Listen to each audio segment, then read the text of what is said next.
In the headlines, the Attorney General in the central Syrian city of Hama, Adnan Bakr, says he has resigned because of the government's deadly crackdown on pro-democracy protesters, including 400 fatalities last month. But the state-run news agency claims Bakr was forced to make the comments by what the government calls armed terrorist groups that kidnapped him earlier this week. 3 senior union officials in Fiji are facing court action today for organizing a meeting of hotel workers to discuss a pay rise. The Bainimarama regime has also banned all church activities there except for worship on Sundays.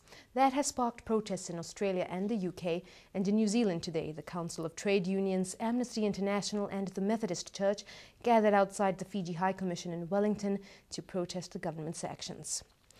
Bilateral mechanisms may be used in the Trans-Pacific Partnership when talks on the regional FTA resume in the United States next week. Bilateral agreements may end up as an addendum to the broader framework, which would allow member nations to reach agreements on sensitive issues.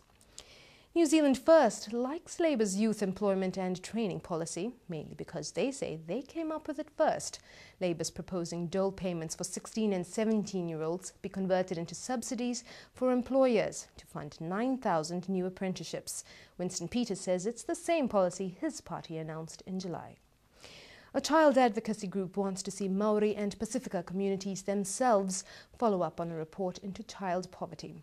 The report shows that just over half of New Zealand children living below the poverty line are Maori and Pacifica. Every Child Counts spokesman, Dr. Honeka, says the sobering statistics describe a developing brown social underclass. 4 men, including 3 Hells Angels gang members, have been arrested in Auckland in an operation to target unlawful debt collection. The arrests follow complaints about debt collection agencies, Dirty Debtors Limited and Rapid Recovery Limited. The Financial Crime Agency says gangs are often used, knowing that people will pay up through fear and intimidation. Former directors of Nathan's Finance have been sentenced for making untrue statements about their company's financial situation. Kenneth Moses and Mervyn Doolan have each been sentenced to more than 2 years imprisonment and ordered to pay reparations. A third director, Donald Young, must serve home detention and community service and pay $310,000 in reparations.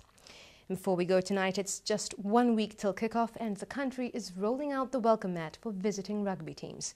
Argentina, Namibia and Wales are the latest to arrive, with South Africa due at midnight. 1,000 volunteers are rehearsing for next Friday's opening ceremony, and there are hints a sporting legend will play a key role. If you haven't got your ticket, there are still 4,000 available. Well, those are the headlines from the Shine TV newsroom. Pomare.